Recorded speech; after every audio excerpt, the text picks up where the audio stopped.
Assalamualaikum warahmatullahi wabarakatuh. Alhamdulillah kita sudah berada di semester 2. Saatnya kita kembali belajar fisika tentunya kan. Nah, untuk di semester 2 ini materinya alhamdulillah juga udah terangsur pada saat di semester 1 kemarin, mulai dari gelombang elektromagnetik dan relativitas. Nah, itu merupakan materi semester 2, makanya kemarin nggak diujikan kan. Nah, jadi sekarang kita sudah masuk ke bab yang ketiga yang ada di semester 2 dengan judul konsep dan fenomena kuantum. Jadi modul yang Ustazah berikan sekarang itu sudah rangkuman dari satu bab konsep dan fenomena kuantum. Namun dalam pembahasannya tidak sekaligus kita pelajari. Akan Ustazah bagi menjadi kurang lebih 2 atau 3 pertemuan. Sepertinya 2 pertemuan udah ada. Pokoknya 2 atau 3 pertemuan ya kita menuntaskan bab konsep dan fenomena kuantum. Nah, pada saat kita belajar mengenai gelombang elektromagnetik sama relativitas sudah terasa juga kan bahwa di semester 2 ini hitung-hitungannya nggak terlalu ribet. Jadi nggak kayak di semester 1 kan masih agak banyak dan ribet lah rumus-rumus atau pengerjaannya kan. Nah, kalau di semester 2 ini dia makin ke ujung makin sederhana aja kok dalam hitung-hitungan yang nggak ribet-ribet, rumus-rumus tunggal aja, nggak yang gimana-gimana. Nah, jadi itulah gambaran yang ada di semester 2 ini. Mudah-mudahan di semester 2 ini pelajaran fisikanya jadi lebih baik lagi, lebih bisa untuk dipahami dengan baik karena kita sudah melewati satu semester secara online juga kan. Jadi diperhatikan di bagian-bagian mana rasanya kemarin yang belum maksimal. Nah, di semester 2 ini dimaksimalkan. Kita berdoa kepada Allah, semoga Allah memudahkan tentunya dalam menuntut ilmu dan memudahkan ustazah juga untuk menyalurkan ilmu yang sudah miliki untuk anak-anak ustazah tersayang yang ada di rumah sekarang ini. Nah, semoga semuanya sehat dan bisa mengikuti pelajaran fisika dengan baik. Konsep dan fenomena kuantum. Jadi bab konsep dan fenomena kuantum ini akan mempelajari mengenai energi panas. Ya, energi panas yang berkaitan dengan suhu, ya jelas kan? Kemudian nantinya akan ada pengaruh kepada warna-warna yang dipancarkan suatu benda jika suhunya itu berubah-ubah, maksudnya berbeda-beda. Ketika dia suhu sekian, warnanya apa? Warna nyala benda tersebut. Nah, demikian juga mengenai pembahasan tentang panjang gelombang. Nanti ketika suatu benda suhunya tinggi ataupun rendah, maka panjang gelombang yang dihasilkannya itu akan berbeda-beda. Nah, itulah yang menyebabkan nanti adanya perbedaan warna ketika suatu benda itu suhunya berbeda. Kayak misalnya kan besi dipanasin, kadang warnanya ada warna biru, ada warna oranye kayak gitu kan, itu tergantung dari suhunya atau dan juga panjang gelombangnya. Kemudian kita juga akan mempelajari tentang cahaya. Nah, kalau selama ini kita ketahui bahwa cahaya merupakan suatu gelombang. Nah, pada bab ini kita akan mengetahui satu lagi sifat cahaya. Selain cahaya merupakan gelombang, cahaya juga merupakan suatu partikel. Nah, ini adalah suatu fenomena baru yang ada di ilmu fisika. Makanya pada pembahasan mengenai ini kalau di tingkat yang lebih tinggi lagi, itu kategorinya adalah fisika modern karena sudah menganggap bahwa cahaya sebagai partikel. Jadi cahaya memiliki dua sifat, yaitu sebagai gelombang dan sebagai partikel. Makanya dikenal juga dengan istilah dualisme gelombang partikel. Kalau ada kata-kata dualisme gelombang partikel berarti itu merujuk kepada cahaya sebagai objek pembahasannya. Dan kita akan kenali apa sih bukti bahwa cahaya sebagai partikel. Nah, kalau sebelumnya kan kita sudah ketahui bahwa bukti cahaya sebagai gelombang itu kan berarti cahaya dapat dipantulkan, cahaya dapat dibiaskan, cahaya dapat mengalami pembiasan, dan lain-lain. Ingat kan sifat-sifat cahaya yang seperti itu? Nah, kalau dia sebagai partikel, apa pula lagi sifat yang menunjukkannya? Yaitu berupa efek fotolistrik dan efek Compton. Nah, jadi itulah secara garis besar pembahasan kita pada bab ini. Nah, untuk pertama sekali kita mulai dari mengetahui apa itu yang dimaksud dengan radiasi termal. Nah, kita mulai ya. Radiasi termal. Nah, dari kata-katanya coba dibayangin radiasi itu apa, termal itu apa. Term ini kan berarti suhu nih kan. Radiasi pancaran. Nah, nanti kita akan lebih mengetahui apa artinya dari pembahasan berikut ini ya.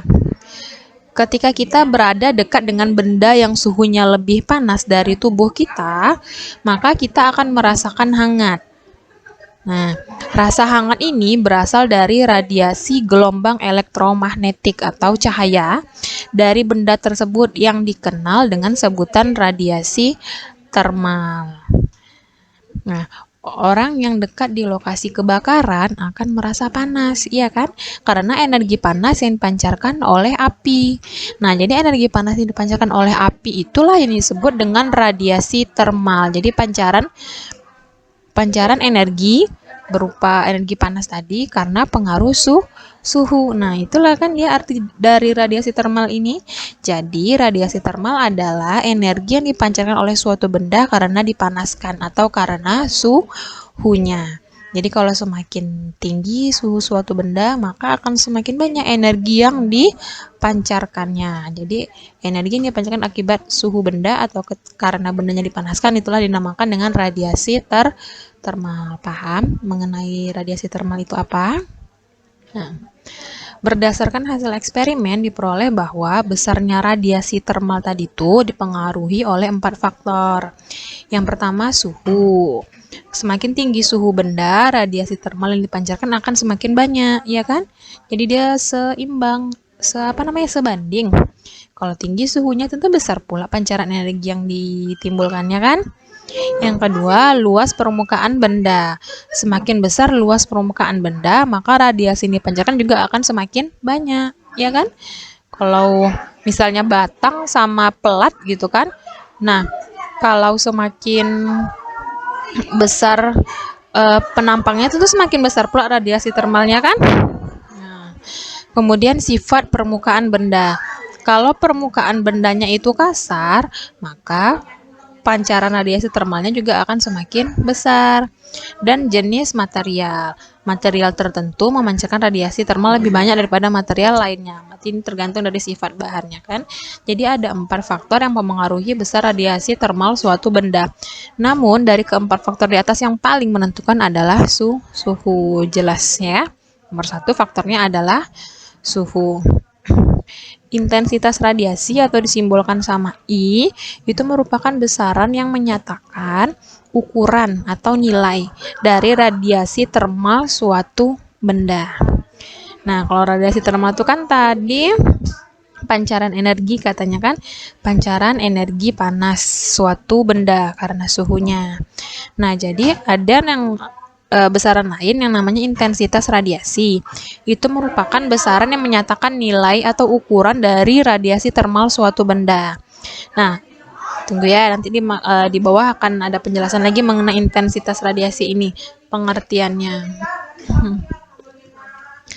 Intensitas radiasi ini dijelaskan oleh seorang ilmuwan, dua lah nih, tapi mereka saling berkolaborasi ya. Makanya dikenal dengan istilah hukum Stefan Boltzmann yang menyatakan bahwa intensitas radiasi suatu benda tergantung dari pangkat 4 suhu mutlaknya. Ya, intensitas radiasi suatu benda tergantung dari pangkat 4 suhu mutlaknya. Kalau secara matematis dituliskan dengan I sama dengan E kali tau kali T pangkat 4. Artinya, semakin tinggi suhu suatu benda, maka semakin besar intensitas radiasi yang dipancarkannya.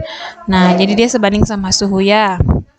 Intensitas radiasi dapat juga dihitung dengan rumus I sama dengan P per A, yang mana P merupakan daya radiasi yang satuannya watt, I adalah intensitas radiasi satuannya watt per meter persegi, E adalah emisivitas radiasi yang besarnya itu rentangnya dari 0 sampai 1.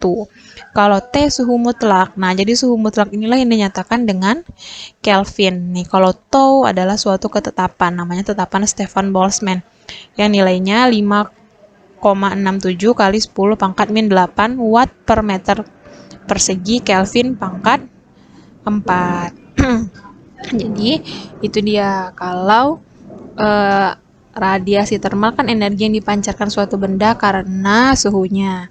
Sementara kalau intensitas radiasi, energi tadi atau daya per satuan luas. Nah, jadi tergantung dari satuan luas. Kemudian cara menghitung I selain P per A juga digunakan rumus E kali tau kali T pangkat 4. Jadi nilai E itu ini antara 0 sampai 1.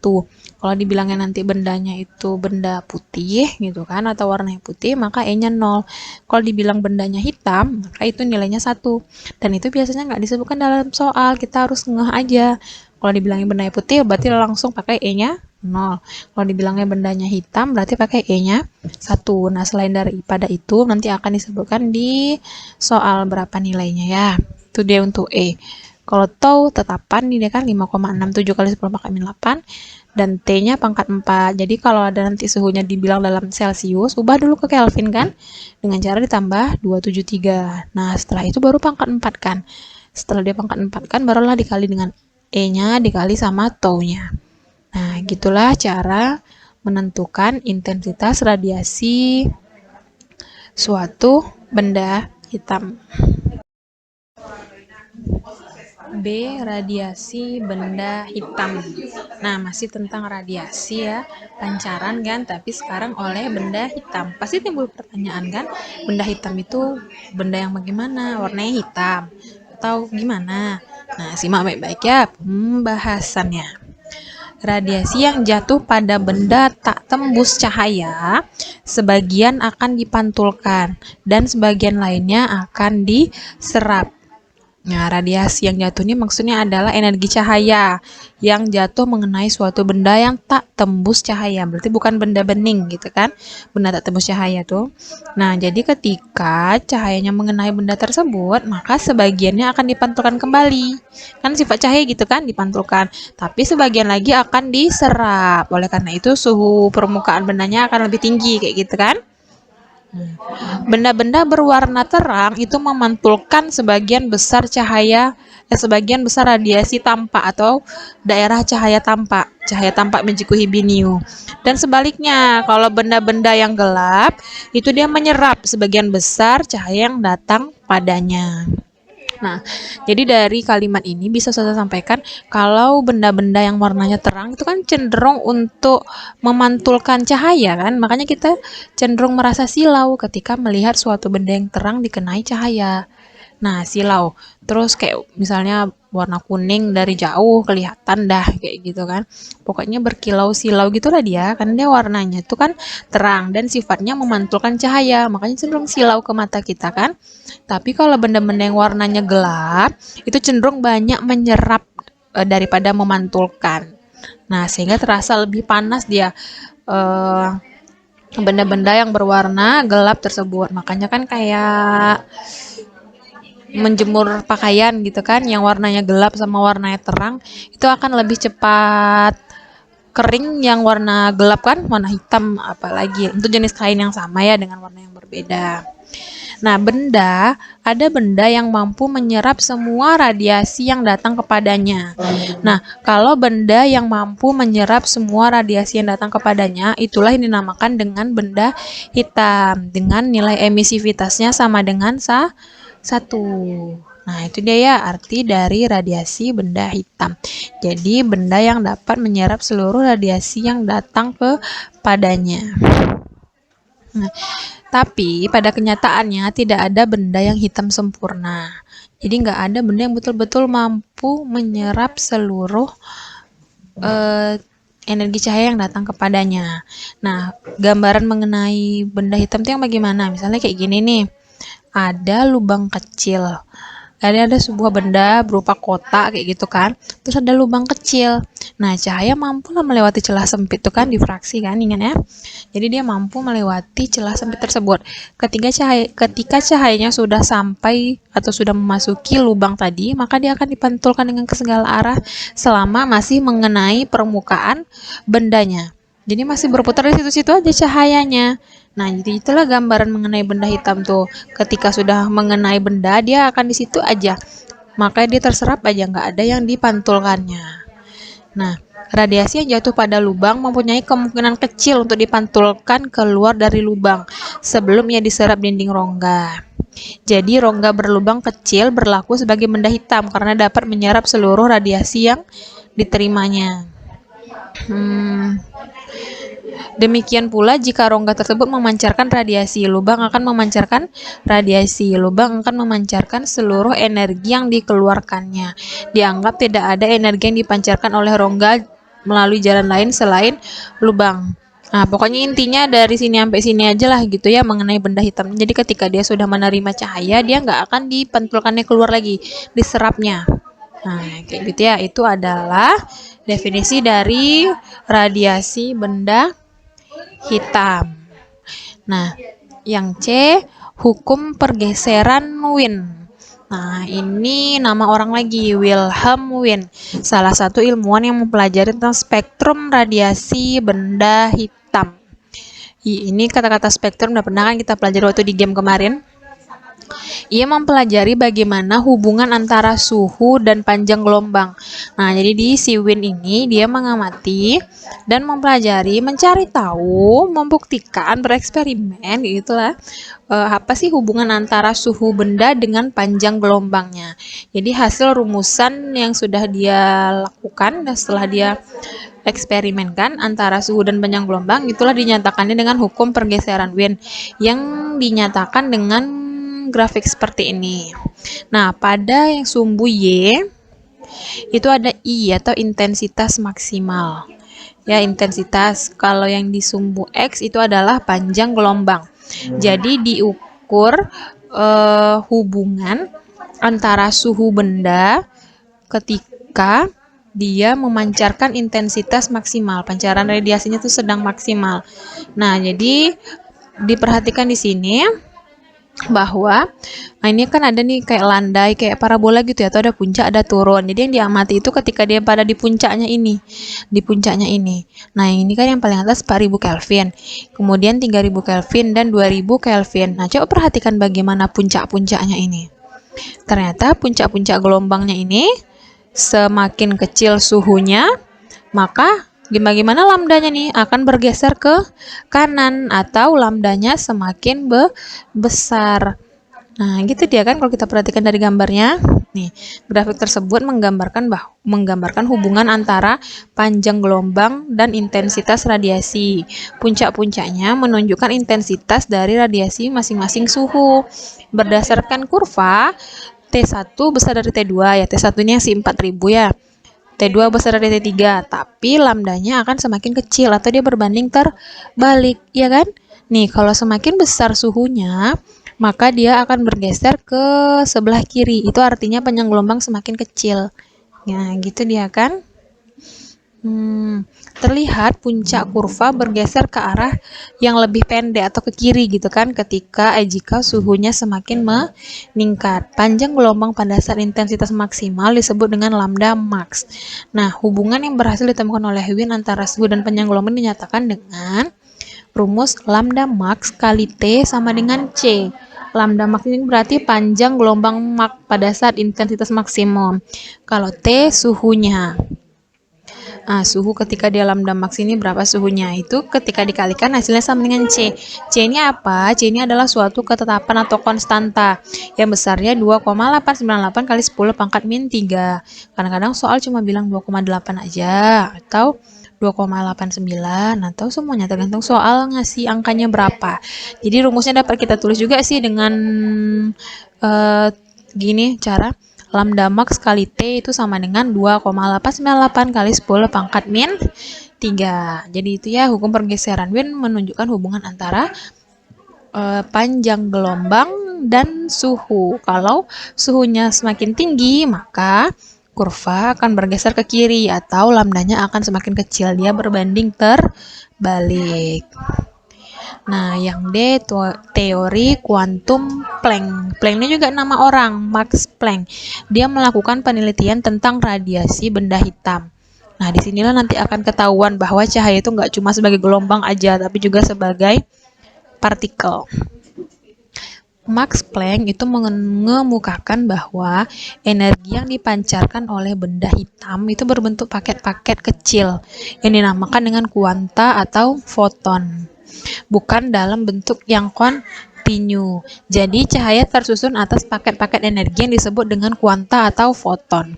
Ginilah ya, saya umpamakan misalnya ketika ada suatu ruangan, ada ventilasinya gitu kan, dia tertutuplah ruangannya. Kemudian ketika cahaya matahari, siang hari kan ada cahaya matahari memasuki ruangan tersebut melalui ventilasi, kan kayak cahaya merambat lurus ya kayak gitu kan.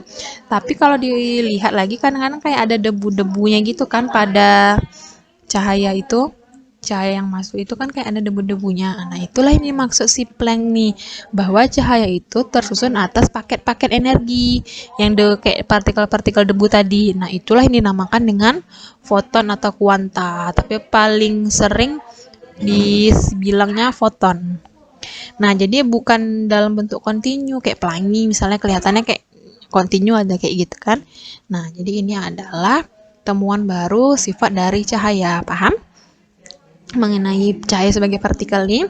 Nah, jadi setiap partikel itu dia membawa energi.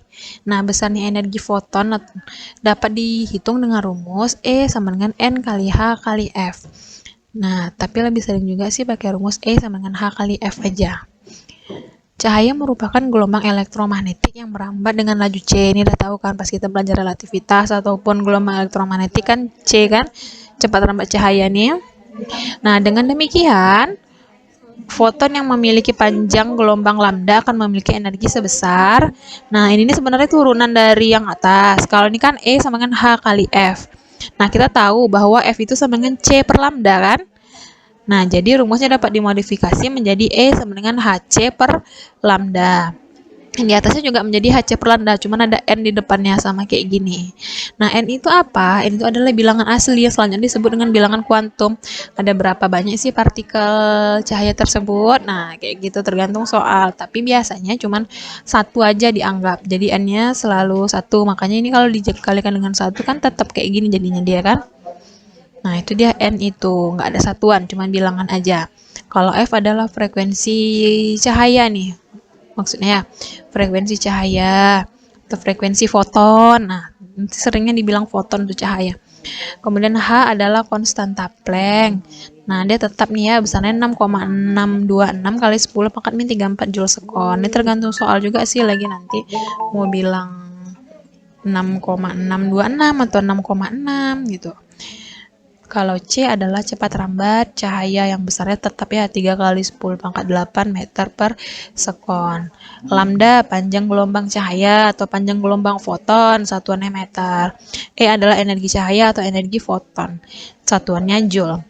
Jadi jangan heran lagi kalau nanti ketemu kata-kata foton, berarti setiap dia mengatakan foton berarti yang dimaksud adalah cahaya. Gagasan Planck yang dianggap sebagai tonggak awal dari fisika kuantum atau fisika modern karena sudah menemukan bahwa cahaya merupakan suatu partikel selain sebagai gelombang. Oke, itu dia pemaparan dari Saza mengenai radiasi termal, radiasi benda hitam, hukum pergeseran Wien, dan juga teori kuantum Planck. Nah, jadi dari pembahasan yang Ustazah sampaikan, kita lihat bagaimana sih aplikasi dari teori tersebut ke dalam contoh soal. Jadi disimak baik-baik ya. Penjelasan mengenai pembahasan contoh soalnya.